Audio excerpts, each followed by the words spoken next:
Baankiin Awaash intarpiraayizonni maayikiroof xixiqqaa salphumatti liqii akka argatan appilikeeshinii gargaaru kalaqsiisuuf dhaabbata misoomaa Neezerlaandis tokko waliin waliigaltee mallatteesseera. Isqeel Argaaw. Baankiin Awaash teekinooloojii qabsiisa malee maallaqa liqeessuu dandeessisu yookaan non collateral lending system jalqabsiisuuf akka jiru beeksise. Baankichi teekinooloojii kana walta'iinsa dhaabbata gargaarsaa SNV Itoophiyaa kan biyya Niwuziilaandii waliin ta'uun intarpiraayizonni maayikiroof xixiqqaa liqaa qabsiisa malee karaa dijitaalawaa akka argataniif siistema haala mijeessuun guddina dinagdee biyyaa keessatti qooda olaanaa taphachiisuudhas jedhe. Sirna jalqabsiisa teekinooloojichaa irratti pirezidaantii baankii Awaash obbo Tsaayii Shifarraa fi bakka buutuun dhaabbata SNV Itoophiyaa aadde Niikoolaas This innovative financial solution for micro and small enterprises is designed to respond to one of the key challenges that the micro and small enterprises are currently facing, that is access to finance in our country. Micro and small enterprises in Ethiopia and really across Africa face enormous challenges that hinder the growth and diversification.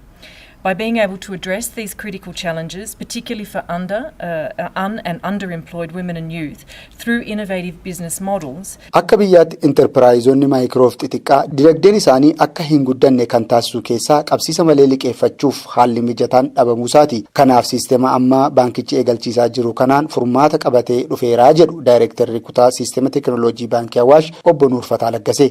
Siistamiin kun rakkoo biyya keessa jiru rakkoo baankiin hedduun furuu hin dandeenye dhimma kollaateraalii kana furuudhaaf jecha maal gochuu qabna jedhanii erga mari'atanii booda malli fayyadamanii kana dizaayin godhan siistemii haaraa teekinooloojiyaan masakamee kollaateraalii kana bakka bu'uu danda'u.